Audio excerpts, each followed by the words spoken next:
ధ్యానిస్తాము.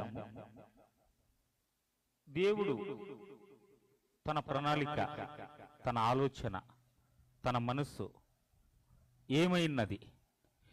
దేవుని యొక్క ఆలోచన, దేవుని మనస్సు భూమి మీద సృజించిన తన మానవులే అయినారు. ఆదామును ఆయన సృజించినప్పుడు ఆదాము మీద తన మనస్సు ఉంచాడు.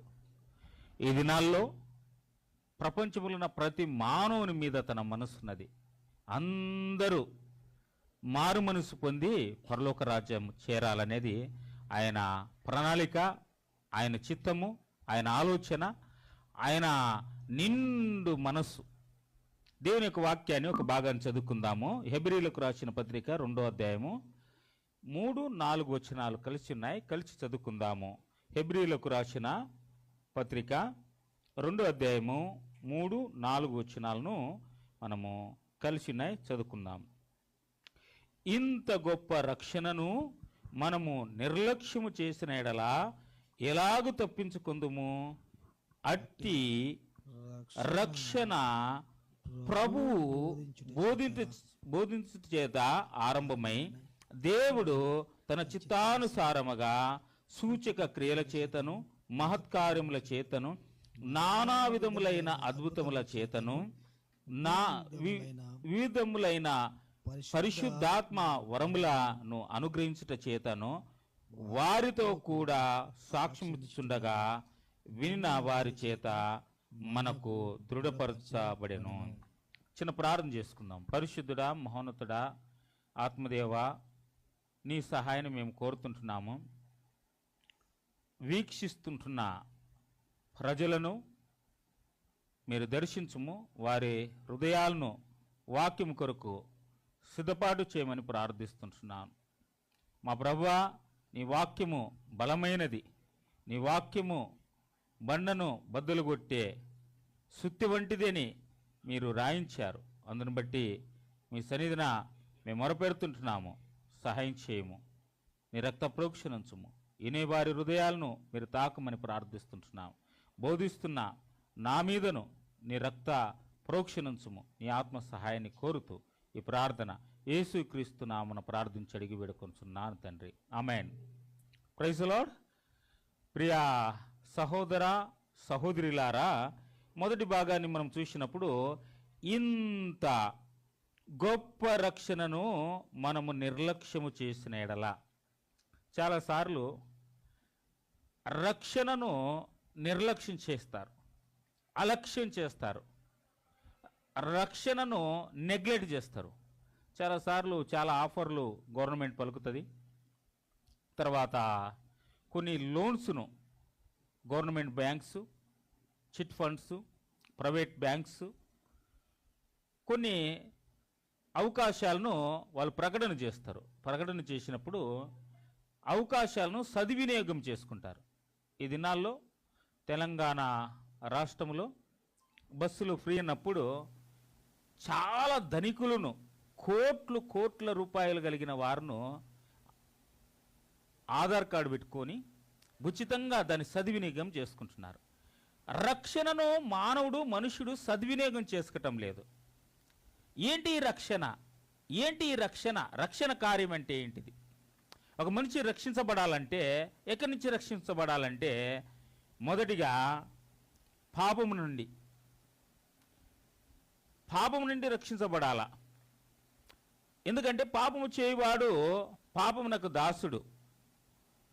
పాపమునకు దాసుడు కాబట్టి పాపము ఏం చేస్తుందంటే మరణము తీసుకొని వచ్చింది. అందుకే క్రీస్తు యేసు ప్రభు పాపులను రక్షించుటకు ఆయన భూమి మీదకి వచ్చాడు.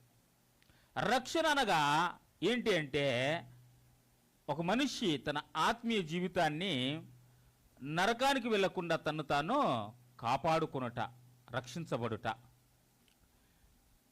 వర్షాలు వచ్చినప్పుడు వర్షానికి మానవుడు ఏం చేస్తాడంటే జెర్కిన్స్, గొడుగు, అనేకమైన భద్రతను వెతుక్కుంటాడు.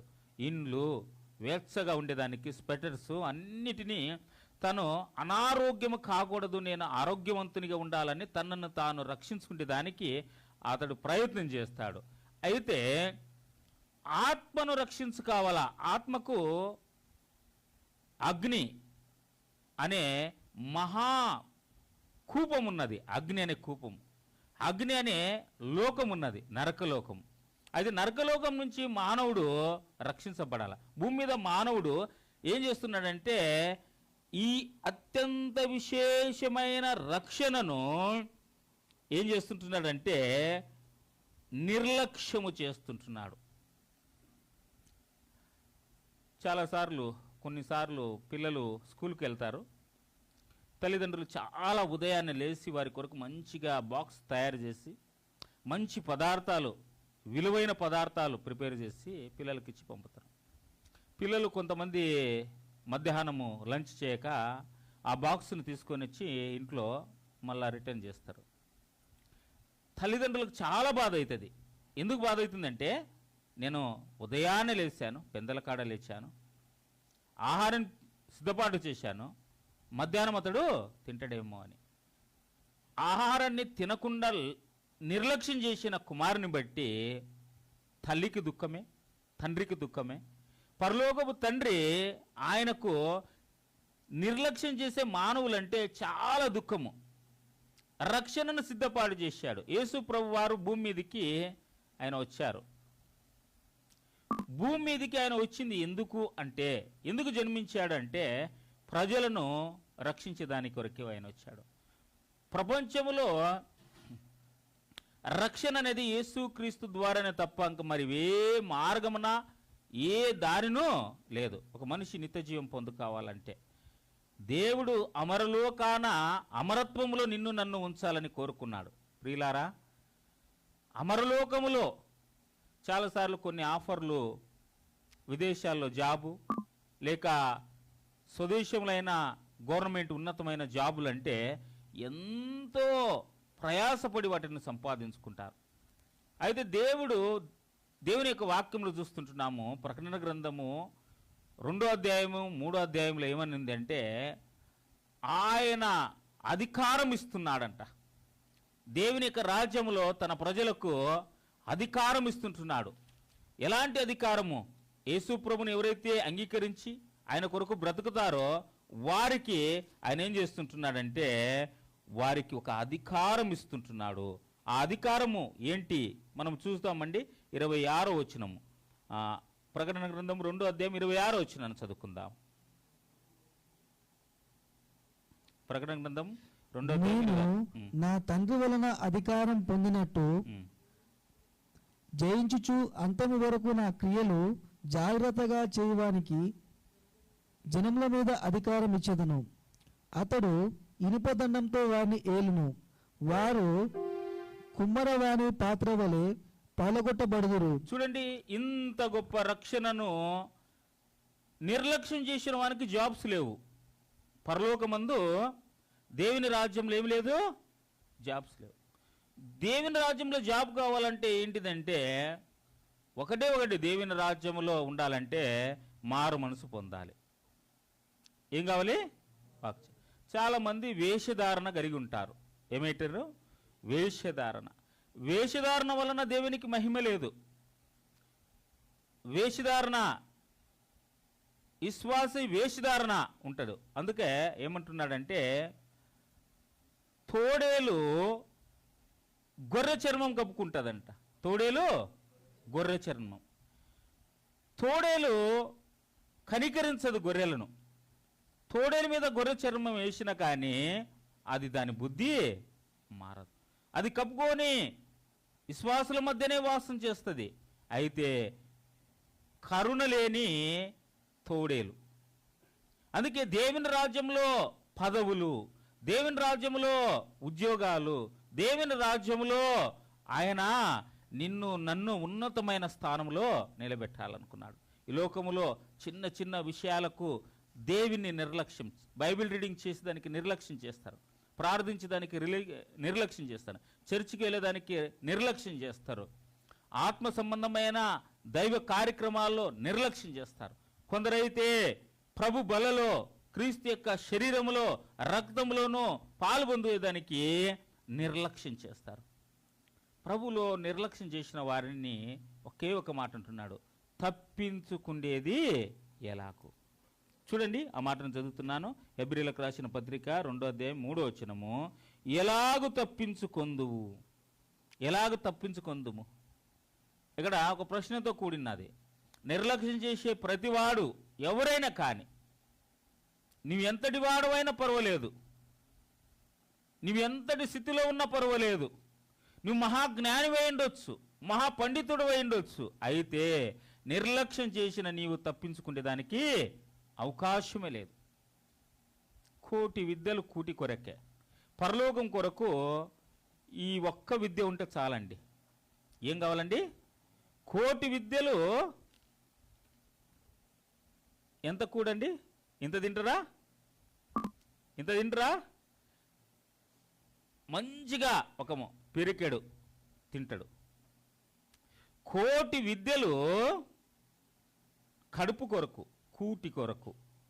అయితే ఒకే ఒక్క విద్య, ఆత్మ సంబంధమైన విద్య, పర సంబంధమైన విద్య, పరలోకానికి ఒకే ఒక్క విద్య. అదే దేవుని యొక్క వాక్యం. దేవుని యొక్క వాక్యాన్ని చదువుకున్నట్లయితే నిర్లక్ష్యం అనేది నువ్వు చేయవు. నీ జీవితంలో నిర్లక్ష్యం చేస్తున్నావంటే దేవుని విషయంలో అది గొప్ప పాపమే. నిర్లక్ష్యం చేస్తున్నావంటే గొప్ప పాపమే. చాలా రకాలైన పాపాలు ఉన్నాయి. మానవుడు నిర్లక్ష్యం చేసి దేవుని యొక్క మహిమను పొందలేకపోతుంటున్నాడు.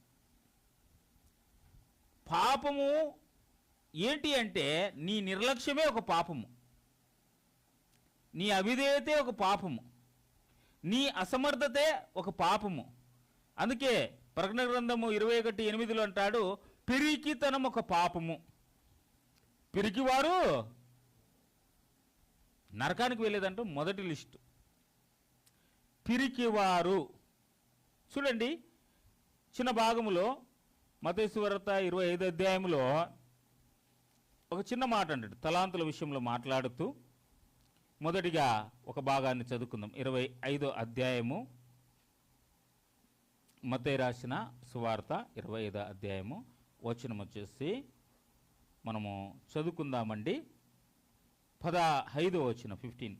అతడు ఒకనికి 5 తలాంతులను, ఒకనికి 2 తలాంతులను, ఒకనికి 1 ఎవని సామర్థ్యము చొప్పున వానికి ఇచ్చాను. ఓకే, చాలండి. ఇక్కడ ఏం చూస్తుంటున్నాము? 5, 2, 1. అతని కెపాసిటీ, సామర్థ్యత. నీకు దేవుడు 10 ఆత్మలు ఇచ్చాడంటే 10 ఆత్మలను ఏం చేయాలండి? 20 ఆత్మలు చేయాలి. 10 పట్టణాలను దేవుడు నీకు ఇచ్చాడంటే 20 పట్టణాలను నువ్వు సంపాదించుకోవాలి. 5 పట్టణాలు నీకు ఇచ్చాడంటే 5కు 5 నువ్వు సంపాదించుకోవాలి. 2 పట్టణాలు ఇచ్చాడంటే 2కు 2 పట్టణాలను సంపాదించుకోవాలి. అతని బుద్ధివంతుడు అంటాడు. చూడండి, 5 గలవాడు 10 చేశాడు, 2 గలవాడు 4 చేశాడు. ఇక్కడ 25వ వచనంలో ఏం చూస్తుంటున్నామంటే 1 గలవాడు అతడు ఏం చేశాడంటే చూడండి, భూమిలో దానిని దాచిపెట్టిన. 25వ వచనంలో ఏమంటున్నాడు? భూమిలో దాన్ని దాచిపెట్టి తిని ఇదిగో నీది, నీవు తీసుకోనమని చెప్పాను. చాలాసార్లు మానవుడు దేవుడిచ్చిన కృపావరాలను, దేవుడిచ్చిన ఆత్మశక్తిని, పరిశుద్ధాత్మ శక్తిని ఏం చేస్తారంటే విడిచిపెడతాడు. ఒక ప్రశ్న అందరితో. సొలొమోను రాజుల గ్రంథములో 11వ అధ్యాయంలో కనిపిస్తాడు. సొలొమోను వివాహం చేసుకున్నాడు బహుమందిని, 1000 మందిని, 1000 మంది కాక ఇంకా కొందరిని చేసుకున్నాడని రాయబడినది. అయితే దేవుడు 2 సార్లు దర్శనములో మాట్లాడాడు, కలలో మాట్లాడాడు. అతడు వినలేదు. ఇప్పుడు సొలొమోను పరలోకానికి పోయాడా లేదా? ఒక ప్రశ్న. సొలొమోను పరలోకానికి పోయాడా లేదా? సొలొమోను కన్నా జ్ఞానవంతుడు భూమి మీద ఎవరు లేరు. సొలొమోను పరలోకానికి వెళ్ళాడా లేదా? ఇది ఒక ప్రశ్న. సొలొమోను పరలోకానికి వెళ్ళిండి అని నీ సొంత మాటలు కాదు, కానీ లేఖన ఆధారం. సొలొమోను పాపము చేసి ఏం చేశాడంటే విగ్రహాలకు ధూపం వేశాను, గుడులు కట్టించాను. మొదటిగా యెరూషలేము దేవాలయాన్ని కట్టించాడు. తర్వాత అక్కడ లోకల్లో తన భార్యలకు సంబంధించిన దేవతల గుడులు కట్టించాడు. యెహోవా దేవుని మందిరం కట్టించాడు. ఇహలోకములో ఉన్న తన భార్యలకు సంబంధించిన గుడులు కట్టించాడు. ధూపం వేశాడు, బలులు అర్పించాడు. అదే 5వ అధ్యాయము, 6వ అధ్యాయం, 7వ అధ్యాయంలో యెహోవా దేవునికి రాజుల గ్రంథంలో ఆయన ఏం చేశాడంటే ధూపాలు వేశాడు యెహోవా దేవునికి. తర్వాత బయళ్ళకు విగ్రహానికి ఆయన ధూపం వేశాడు. కార్య ఆరంభము ఆత్మీయంగా ఉంది, కార్య అంతమము ఎలా ఉంది? బాగులేదు. అందుకే చూడండి, ఒక చిన్న మాటను చదువుకుందాము. ఆ చదువుకోక ముందు నేను ఈ మాటను చెప్తాను, వినండి. 26వ వచనంలో ఏమంటున్నాడంటే, ఒక్క నాణ్యము, ఒక్క తలాంతు గలవాడు దాచిపెట్టినందుకు, నెంబర్ 1, సోమరివైన చెడ్డదాసుడా. ఏమంటున్నాడు? 26వ వచనంలో ఏమంటున్నాడంటే, సోమరివైన, అంటే సోమరితనం ఒక పాపమా? సోమరితనము ఇంకొంచెంసేపు తర్వాత లేస్తాను. సామెతల గ్రంథం 6వ అధ్యాయం 6వ వచనంలో ఉంటాయి, మీరు చదువుకోండి. తర్వాత ఇంక కొంచెం ముడుచుకొని పండుకుంటాను, ఇంక కొంచెంసేపు చేతులు చాపుతాను, ఇంక కొంచెంసేపు ఏం చేస్తాను? ఏచ్చగా పండుకుంటాను. సోమరితనము, పిరికితనము, సోమరితనము, నిర్లక్ష్యము అవన్నీ పాపమే. ఆ పాపంతో నువ్వు పరలోక రాజ్యానికి సంపాదించుకుంటావా? ఇక్కడ అంటున్నాడు, సోమరివైన చెడ్డదాసుడా.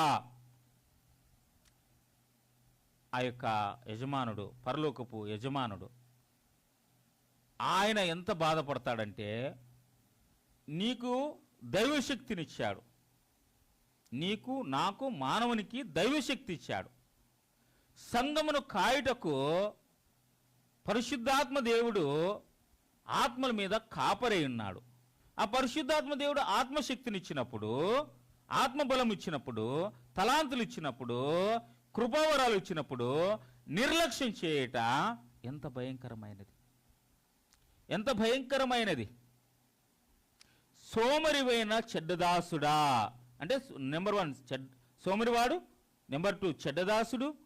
ఆ తర్వాత మూడోదిగా ఎక్కడ ఉంటున్నాడంటే 28వ వచనములో, వాని తలాంతును వాని యొద్ద నుండి తీసి వేసి. చూడండి,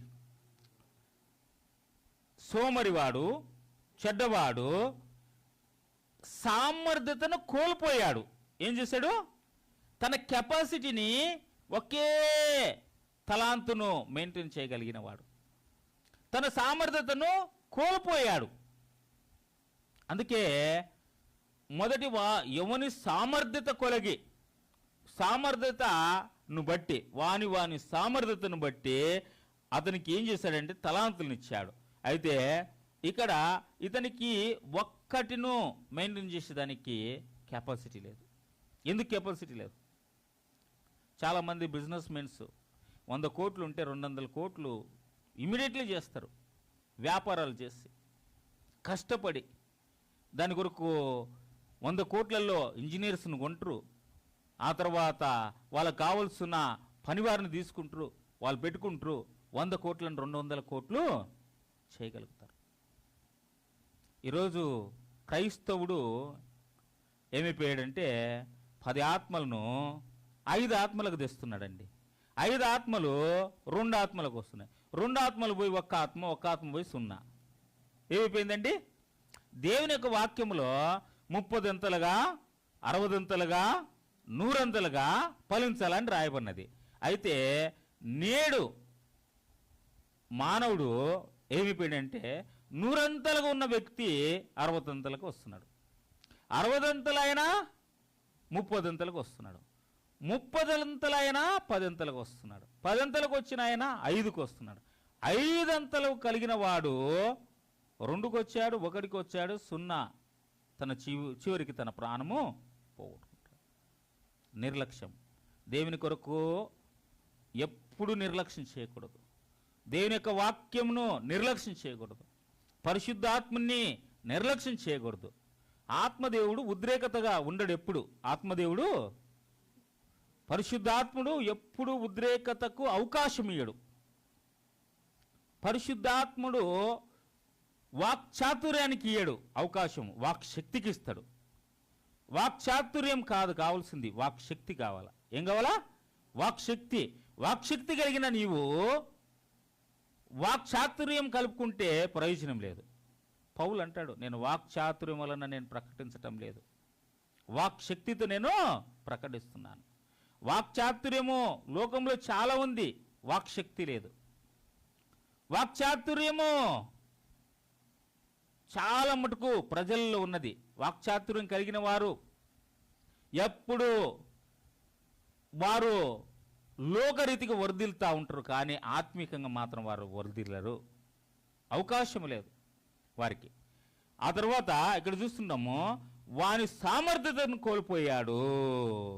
తర్వాత చూడండి 30వ వచనంలో ఏమంటాడంటే, మరియు పనికి మాలిన ఆ దాసుని వెలుపడికి, అంటే పనికి మాలిన వాడు.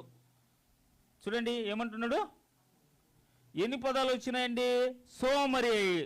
సోమరి, చెడదాసుడు, సామర్థ్యతను కోల్పోయిన వాడు. ఏంటిది? వాని యొద్ద నుండి తీసివేడి అంటున్నాడు. తర్వాత ఇక్కడ ఏమంటున్నాడంటే, పనికి మాలిన ఆ చెడ్డదాసుని. పనికి మాలిన వారు అంటే పని చేయని వారు, పనికి మాలిన వారు. పనికి మాలిన చెడ్డదాసుని ఏమంటున్నాడంటే, వెలుపటి చీకటిలోనికి త్రోసివేయడి, అక్కడ ఏడుపును పండ్లు కొరుకుటయ్యును ఉండను. చూడండి, రక్షణను కోల్పోయేవారు ఎవరండి? రక్షణను కోల్పోయేవారు. నిర్లక్ష్యం, దేవుని సంఘాన్ని, దేవుని ప్రజలను, దేవుని దాసులను నిర్లక్ష్యం చేసిన వారు తప్పించుకుంటారా? నెవర్, సాధ్యం లేదు. తప్పించుకుంటామనుకుంటే వారి భ్రమ. ఏంటిది? వారి భ్రమ. అందుకే దేవుడు న్యాయవంతుడు. దేవుడు ఏం చేస్తాడండి? న్యాయవంతుడు. న్యాయవంతుని పక్షాన, విధవరాల పక్షాన, పరదేశుల పక్షాన ఆయన ఉంటాడు. ఆయన వారి ఎడల తన దయను, కనికరాన్ని చూపగలుగుతాడు. చూడండి, ఇక్కడ నిర్లక్ష్యం చేశాడు కాబట్టి సోమరి, చెడ్డదాసుడు, సామర్థ్యత లేనివాడు, ఆ తర్వాత పనికి మాలినవాడు. ఎలాంటి యొక్క ఇవన్నీ కొంతమందికి అవార్డ్సే. కొంతమందికి ఇది నాకు కాదులే అనుకుంటారు. ఏమనుకుంటారండి? ఇది నాకు కాదులే అనుకుంటారు. నీ కాకపోతే దేవుడు ఎందుకు మాట్లాడతాడు? అది నీకే. ఎవరైనా కానీ, నువ్వు ఎంత దూరం ఉన్నా పర్వాలేదు, ఎంత సమీపంగా ఉన్నా పర్వాలేదు, ఎవరికంటే అది నీకే. నీవు వింటున్నావు కాబట్టి నీకే దేవుని యొక్క వాక్యం, నీకు, నాకు, మనందరికీ. మరొక చిన్న భాగాన్ని నిర్లక్ష్యం చేసే వ్యక్తులను మనము చదువుకుందామండి. నేను క్లుప్తంగా ముగిస్తాను. మత్తయి సువార్త 24వ అధ్యాయము మనము చదువుకుందామండి. 43 నుంచి 51వ వచనం వరకు ఉన్నది. ఏ జామున దొంగ వచ్చునో ఇంటి యజమానికి తెలిసి ఉండిన ఎడల అతడు మెలుగుగా ఉండి తన ఇంటికి కన్నం వేయనీయడని ఎరుగుదురు. మీరనుకొనని గడియల్లో మనిషి కుమారుడు వచ్చును గనుకనే మీరును సిద్ధంగా ఉండుడి. యజమానుడు తన ఇంటి వారికి తగిన వేళ అన్నం పెట్టుటకు వారిపైన ఉంచిన నమ్మకమైన వాడును బుద్ధివంతుడునైన దాసుడెవడు. చూడండి ప్రియులారా, గమనించండి ఈ వాక్యాన్ని.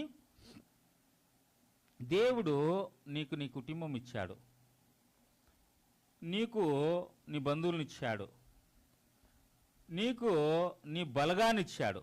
నీ కుటుంబము, నీ బంధువులు, నీ బలగము. మనము కొర్నేలు గురించి చదివినప్పుడు ప్రాణ స్నేహితులు అని రాయబడినది. ఏమన్నది?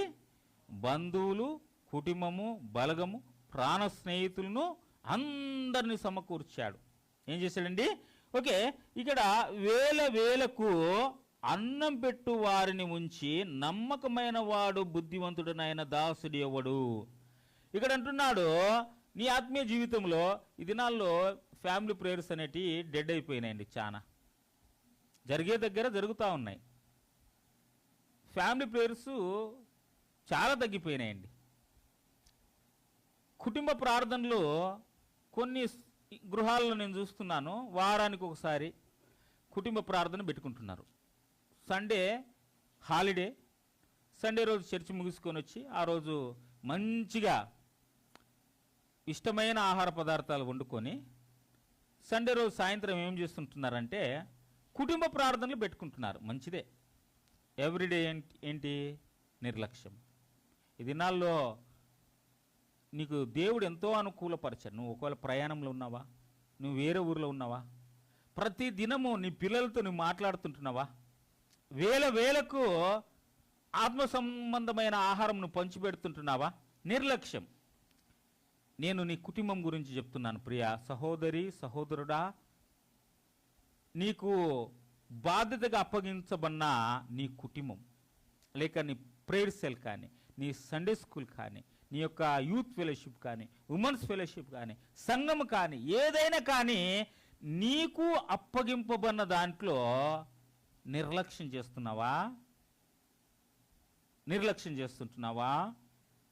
వేలకు ఆత్మ సంబంధమైన ఆహారం పంచకుండా ఉన్నావా? చాలామంది వేలకు ఆత్మ సంబంధమైన ఆహారం పంచక ఏం చేస్తున్నారంటే కింద రాయబడినదండి 46వ వచనము. యజమానుడు వచ్చినప్పుడు ఏ దాసుడు ఇలాగూ చేయుచుండుట అతడు కనుకొనునో ఆ దాసుడు ధన్యుడు. అతడు తన యావదాస్తి మీద వాని నుంచునని నీతో నిశ్చయంగా చెప్తున్నాను. దేవుడు ఒక మనిషిని హెచ్చించాలంటే వేలకు ఆహారం పెట్టేవాడు అయి ఉండాల.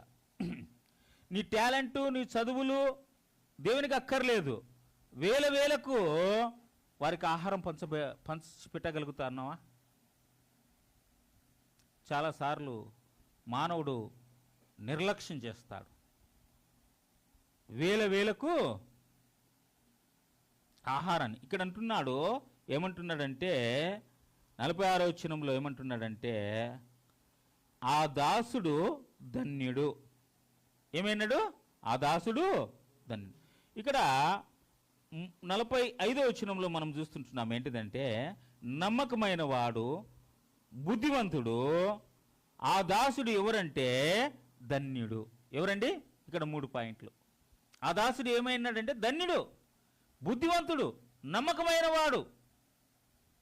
చాలాసార్లు నమ్మకాన్ని కోల్పోతారు. కొంతమంది తన కుటుంబంలో నమ్మకం కోల్పోతారు. చాలామంది ఫ్యామిలీ ప్రేయర్లో తండ్రి లేచిపోయేవారు ఉన్నారు, భార్య లేచిపోయేవారు ఉన్నారు, భర్త లేచిపోయేవారు ఉన్నారు. ఒక ప్రార్థనకు కూర్చుంటే కుమారులు లేచిపోతారు, కుమార్తెలు లేచిపోతారు. అలక్ష్యము, నిర్లక్ష్యము. నేను చాలా కుటుంబాలను విజిట్ చేసినప్పుడు కొన్ని కుటుంబాల్లో ప్రార్థన చేయనంటే తల్లి ప్రార్థన చేస్తే తండ్రి చేయడు, తండ్రి ప్రార్థన చేస్తే పిల్లలు ప్రార్థన చేయరు. ఎక్కడో ఒకసారి ఉంటుంది చీడపురుగు. అయితే క్రైస్తవ కుటుంబాల్లో చీడపురుగులు వచ్చేసాయి. ఎక్కడ వచ్చినాయండి? పుట్టుకతో క్రైస్తవులకు ప్రార్థన రావటం లేదు.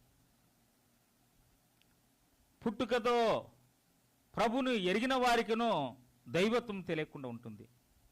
నూతనమైన వారికి ఎలా వస్తుంది? ఆత్మల మీద భారము లేదు. వారి సొంత శరీరం మీద భారం లేదు. సొంత ఆత్మను, రక్షణను, నీ సొంత ఆత్మను రక్షించుకోవాలని పేతురుపత్రికలు అంటాడు. నీ సొంత రక్షణను కొనసాగించుకోవాలని లేఖనాల్లో చూస్తుంటున్నాము. వారి సొంత ఆత్మనే నిర్లక్ష్యం చేసుకుంటున్నారు. రక్షింపబడతారా? రక్షింపబడతారా? నిర్లక్ష్యం చేసేవాడు. ఆ తర్వాత చదవండి 47.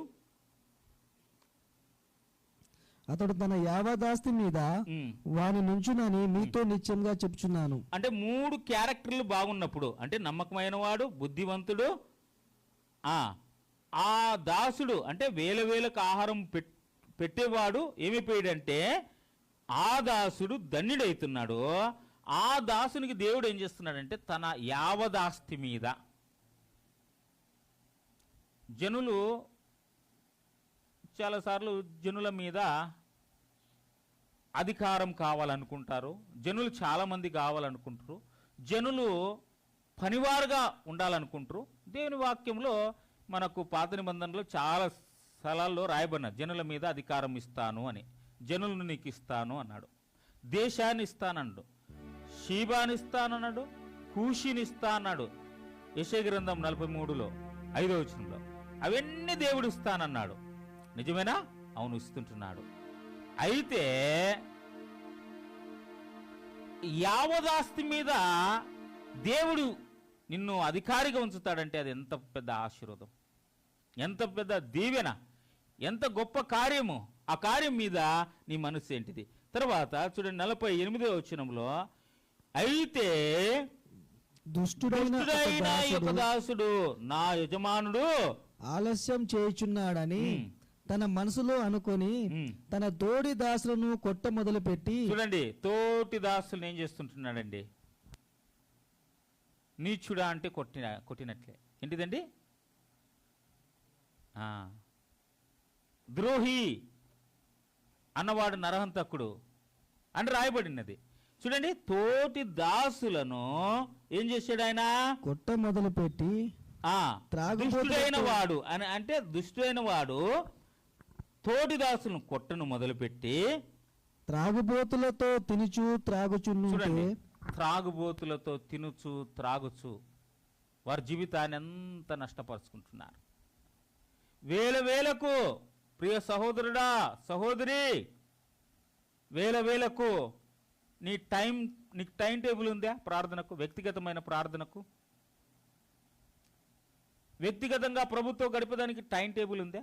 కుటుంబముతో ప్రభుత్వ గడపాల.